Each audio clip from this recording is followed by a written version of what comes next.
There was some torrential rain at 3 a.m. We just had to get buckets. It was just water everywhere. So we basically had a small swimming pool downstairs. Yes, that was a bit of an experience. Welcome to Stories from Site, the renovation podcast that digs a little deeper. I'm Amy Dornalic, and together with my co-host Jane Middlehurst, we peek behind the curtains of those Insta-worthy interiors to bring you the real processes people went through to make their dream homes a reality. What went right, what went wrong, and what they've learned from the process. After 10 years renovating homes as architects, we've set up HomeNotes to support people on their own renovation journeys. And now we want to share those stories. Today we're chatting to Lydia about the extension and renovation of her one-bedroom flat in London.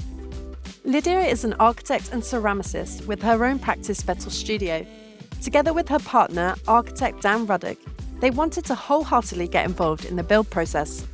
The pair arranged with their contractors to self-finish their works and complete the final parts of the project themselves, including decorating, laying flooring, fitting the kitchen, and installing Lydia's 414 handmade ceramic tiles onto the exterior of their new extension. Although practicing architects, at the time of this project, the pair were new to home renovation. Having grown up with a dad who was certainly a serial renovator, Lydia was keen to take up the mantle and try it out for herself. Hi Lydia, how are you? I'm very good, thank you. Good to be here. Okay, so I'm going to jump in with our first official question, which is, can you tell us a little bit about the house you brought and the vision you had for the house? So Dan and I were looking in Leighton area. Got friends here and just love the area, green space, etc. And we found this one, which was opposite a park, which we love anyway. And it was basically a proper project. And we knew we were looking for a project, something that we could work through ourselves, put a bit of our sort of stamp on and exercise some of those skills that you develop as an architect and play around with it a little bit. Go through the whole process ourselves. I don't think anything had been done since the 70s, basically. And yeah, so we saw it. We went home, tried about sort of 10, 15 layouts, that evening, just working through to see what potential there was, because it was a one-bed flat with a garden and the neighbours had done an extension as well. And it's a bit geeky, but it had a really good width side return, which we knew we could basically fit a room into, which a lot of Victorian terraces are quite narrow, the side returns. So yeah, trying it out in plan and then literally the following day put the offer in. Yeah, so we wanted to we added a bedroom to the one bed flat. So that was the plan. And also it's that typical situation where it has the bathroom at the back and it's a south facing garden. So the bathroom was getting all this lovely light, tiny little window and nothing into the kitchen or anything. So we did want to flip the plan and open up to the garden and just, make it a house and a home that we wanted to live in for quite a while. So yeah. I've seen some really nice pictures on Instagram of your little internal courtyard. Yeah. I think that's such a nice detail. How is it in real life? Oh, it's actually even better than we thought. Yeah, that's actually been one of the most sort of wonderful things is we created that light well because it's a one bed, well, it's now a 2-bed flat, but as a flat, just doing a sort of full infill extension would have closed off that middle room. And we wanted obviously ventilation, daylight, etc. And it also gets daylight into the kitchen, into the sort of middle there. Yeah. So, more than that, it actually gets a lot of direct sun, which is really lovely. So at certain times of day, that middle space will just be glowing. Amazing. Because it's got huge windows already. So yeah, that was really lovely. And then we want to put lots of ferns and luscious plants in there. You walk past that and it'll obviously have the tiles on it as well. So you walk past it and just get this little glimpse of a kind of outdoor, indoor type of space before you get to the actual garden and beyond. So yeah. I remember you saying that you had a limited budget for the project. So do you mind telling us a bit about how you went about making the project happen? Yeah, I mean, it took us, I think probably a theme is going to be time. When we bought the place, we had about 2 weeks overlap with the place we were renting before, and this place needed so much work, and the front room in particular needed just stripping of every single surface, ventilation through the whole place, and just a complete freshen up. There was sort of sandstone tiles on the wall above the chimney the fireplace and wood panelling on the walls. And we stripped all of that back, had the gas capped to this sort of old fireplace. We had an asbestos survey done so that we knew we were doing things, in the right way. And then we found the original Edwardian fireplace behind. So it was discoveries like that were really wonderful. And we started sort of scratching at the surface of this place. But then we took about a year before we actually got planning for our proposal, just sort of living in it and enjoying it. And we did change some of the original layouts that we'd been thinking about, just because the proportion of the front room is so lovely and things like that. So yeah, we kind of took our time. And we also wanted to save, try and save a bit of money. That was also overlapping with the pandemic and just the chaos of that. So it just all kind of made sense. And then it took us another year really from getting planning permission to actually starting on site with a builder, kind of working out our scope really, in light of the budget and what we thought we could do ourselves really, or what we wanted to do ourselves, because that's the other aspect as well. We'd wanted to take on a project and sort of get stuck in. And then it was a process of finding the builder who was recommended via various contacts that we could work with, who would be quite accommodating of things like that. And also we would be living in the flat at the same time. So yeah, we had these kinds of early discussions with Bob, the builder, before starting work. So yeah, I guess we took the time through that first year of COVID to really feel like we knew what we were getting into. Yeah. Yeah. And I remember you saying that one of your biggest concerns when it came to budget was the cost of having to rent another property. So tell us a bit about that. That made you decide to stay in the property. How did that go? I mean, it is a bit mad when I think back on it, but I mean, we had a brilliant time, if I'm honest.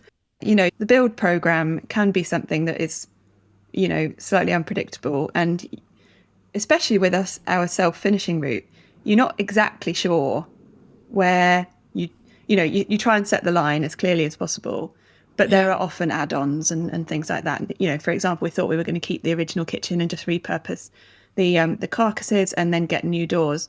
By the time it came to it, we thought, no, we really want a new kitchen. We've done all this work, and there are things like that just pushed it on a little bit, not too long.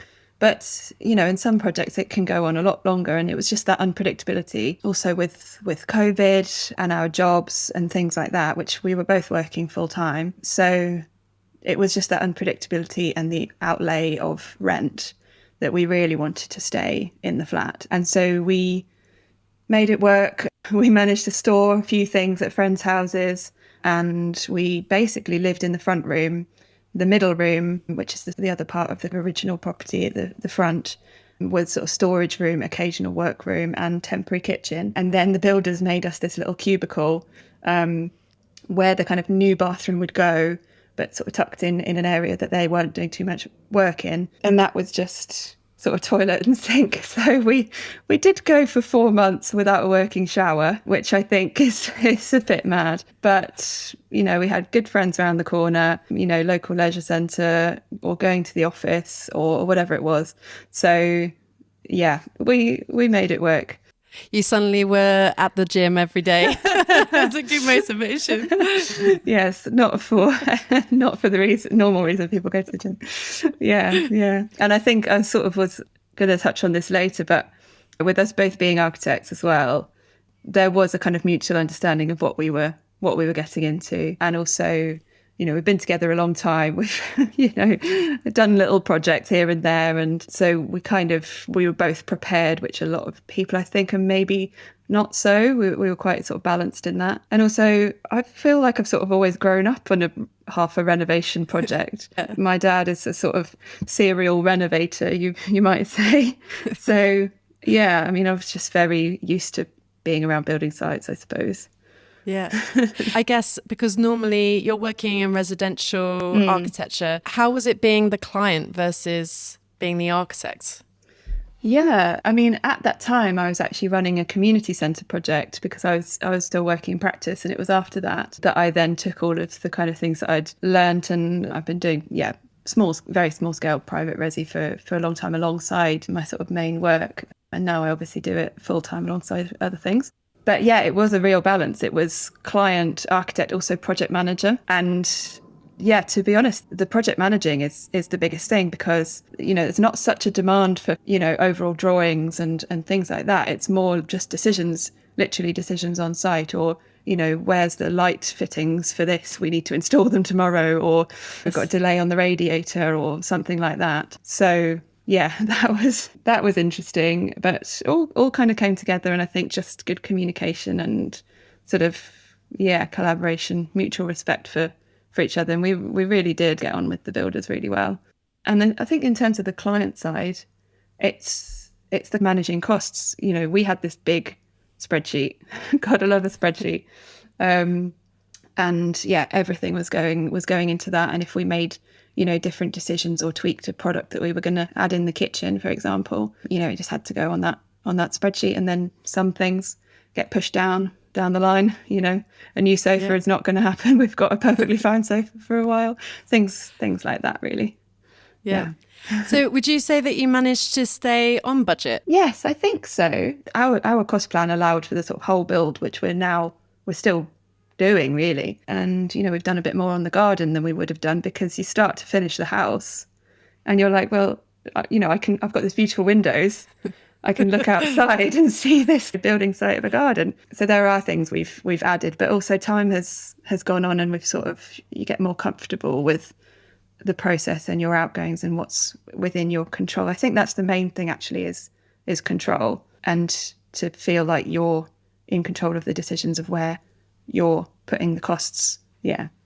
I gathered that the way that you organised the build with your contractor was budget related, in the sense that you knew from the beginning that you wanted to take over the finishing of the interior of the project. Yeah. Is that right? Yes. Can you explain how you came up with that and how you communicate that to your contractor? Yeah. So I guess actually to start off with that, we are leaseholders and we don't have share of freehold. So we needed a license to alter. And as part of the license to alter, obviously there's requirements for insurance and, a professional contractor to be appointed, etc. So we knew that the builder had a certain remit, and we were not going to go anywhere near, doing the structure, the shell, the waterproofing, all of that kind of stuff. So we wanted to prioritise them delivering us a shell. I mean, it's more than a shell, it's a sort of full envelope, and any of the kind of key rooms inside, like the bathroom, the boiler, the kind of little laundry room and things like that. So the key envelope, and then anything we felt was obviously beyond our skills at the time, sort of plumbing, electrics, obviously, and they all need the certification as well. So there was a sort of key list of kind of contractor items. But then when it came to finishing, like laying the floor finish, actually doing the tiling on the splashback or the outside, because I was also supplying the tiles, and the time frame for making that was unpredictable. So we also installed the kitchen ourselves, built the kitchen and installed it. The other thing, I make light fittings as well. So there were some of those things that we knew we wanted to do, and the painting and decorating.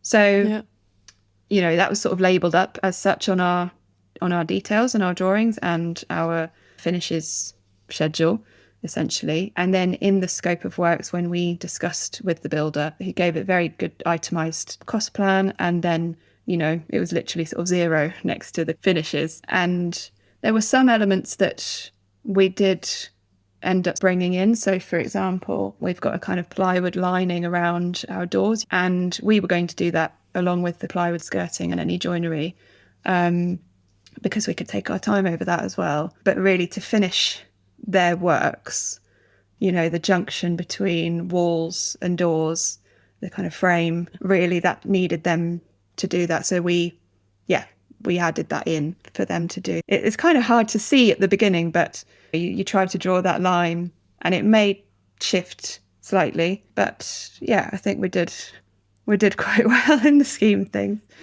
Yeah. How did you learn all the DIY? Is that something that you already had the skills in, or was there a lot of Googling YouTube videos?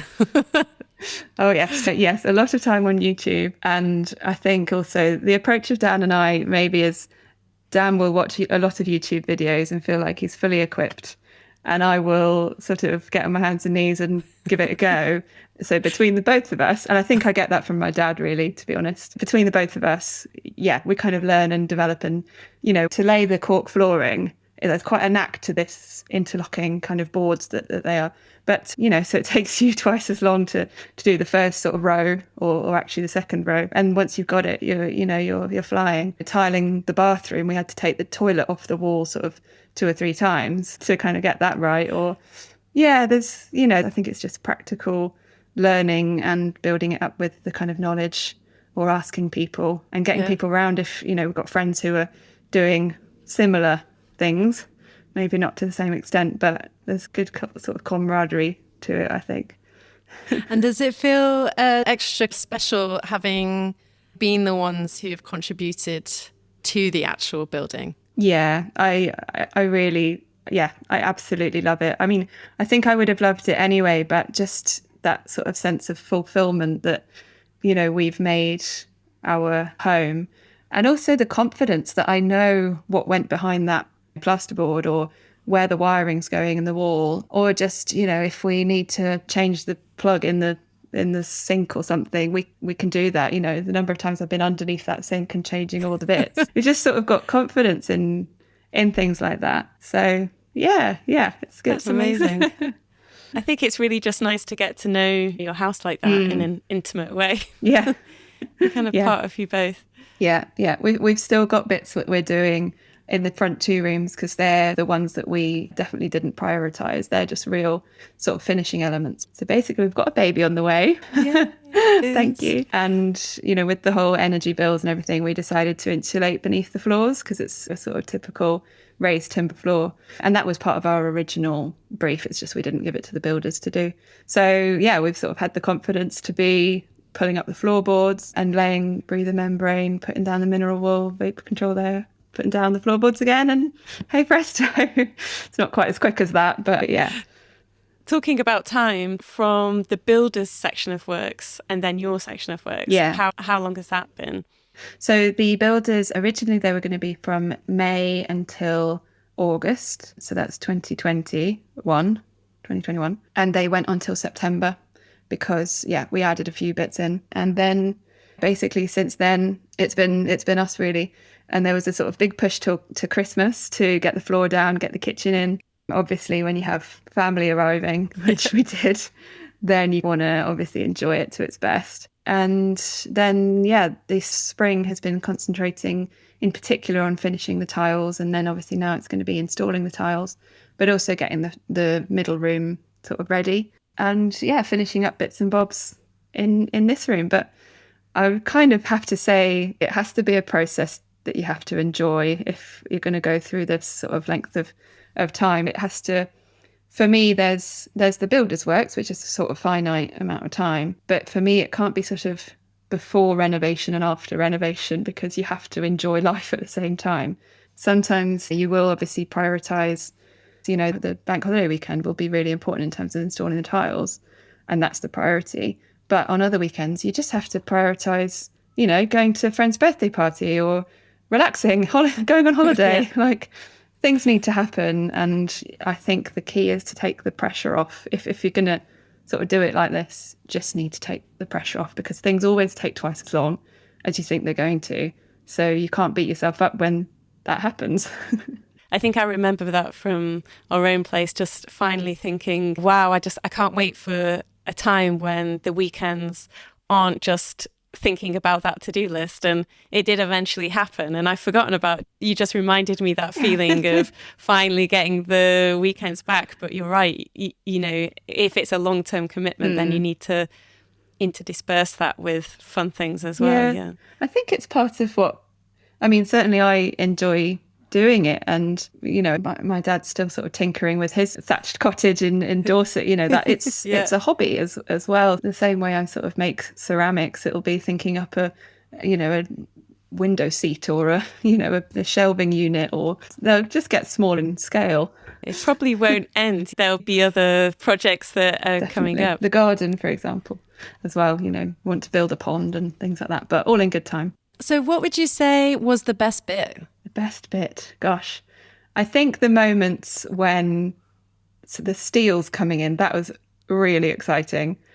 I mean, yeah, like 4 guys carrying these steels through and just seeing it go through the hallway and then being installed. That was really exciting because, the whole building is no longer on acro props. I just think the layering of it, we got to see the construction of our extension through every layer, from the steels to the timber frame to then it being weatherboarded and the insulation going in and plasterboard, and then the doors. That was a really exciting thing. Yeah, those kinds of stages. And once the builders left, then just having that space.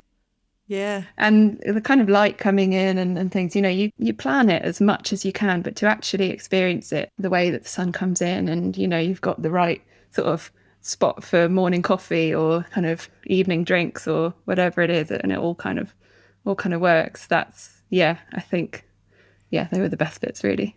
Your best bit was like the whole thing. I mean, I probably have forgotten some of the pain, but no, I really don't think, I think we managed really well as a team. The builders team, I think, were really accommodating and really good guys. I still do a lot of work with Bob on projects as well.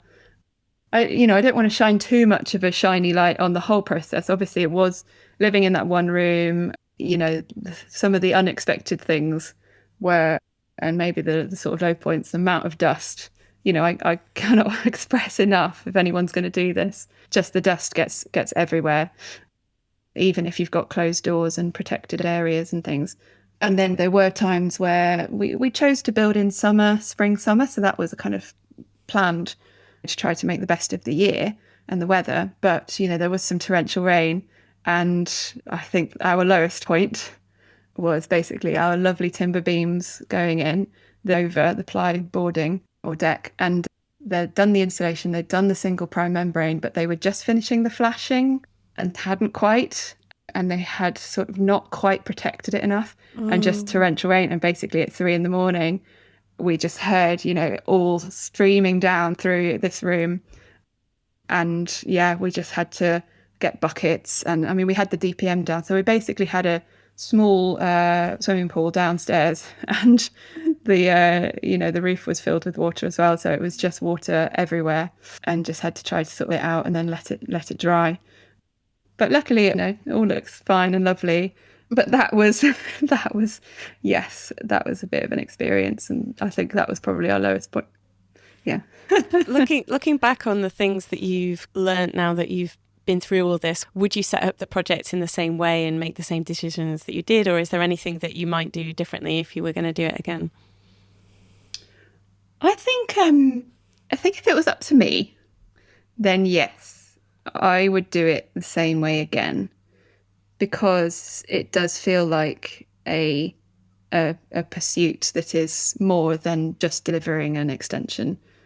A bit like ceramics, it's a kind of process of making and crafting and understanding the build and what your home is. I think if it was up to Dan, yes, to a certain extent, but if there's a bit more cash available, just pay someone to do it. So I think the outcome will be somewhere in between. He's done his learning. Yeah, he's much more sensible than I am. Which of those self jobs did you find the hardest? Gosh. So we had half of the bathroom tiled because, to be honest, that's the availability that our tiler had in this time where, no one has got any availability at short notice and stuff. So we had our tiler Rooney for 2 days. He did half the bathroom, and so we did the other half of the bathroom.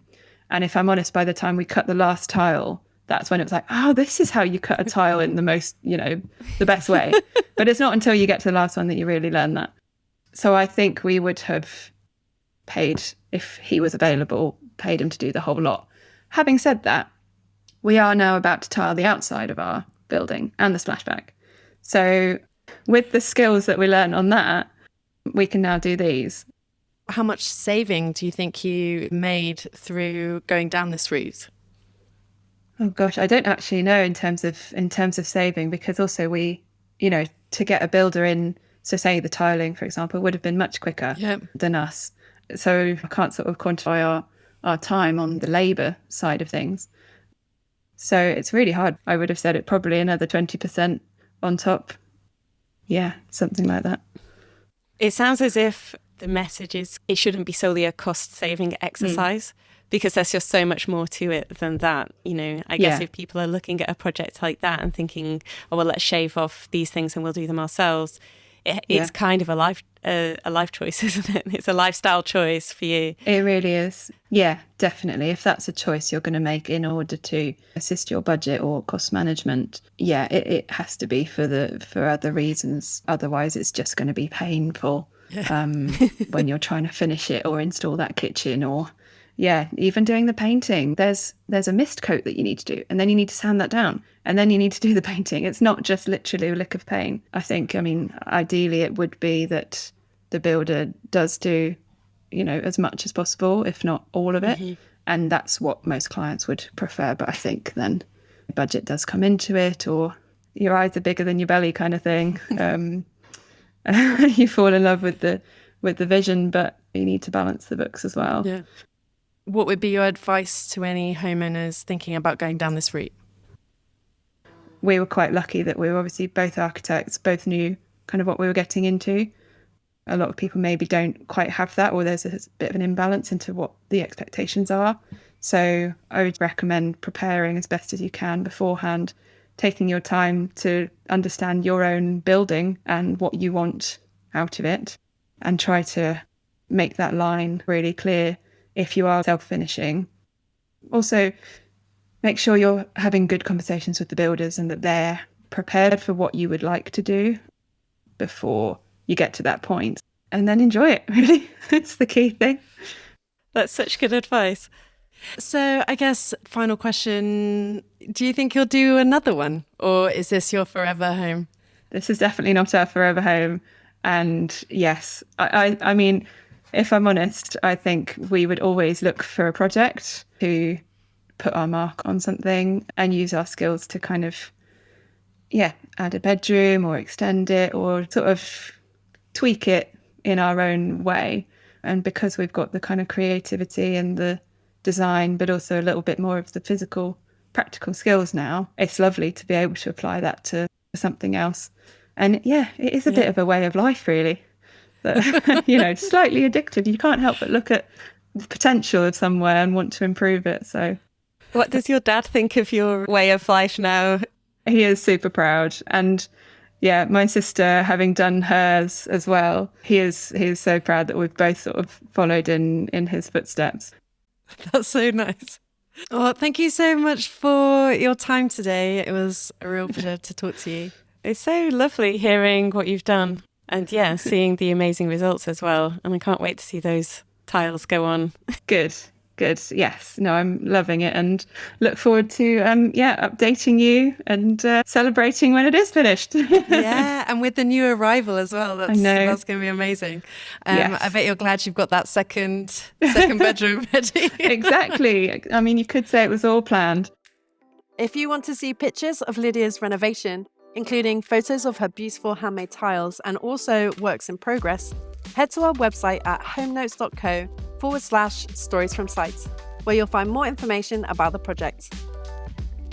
Thanks for taking the time to listen to this episode. Renovating can be a roller coaster, and if you're at the beginning of your renovation journey, come and find out about our Getting Started course at homenotes.co to make sure you get the best value from your project. Finally, if you've enjoyed this episode, then please do follow or subscribe wherever you get your podcasts, as it will help us reach as many people as possible and all learn from these amazing experiences.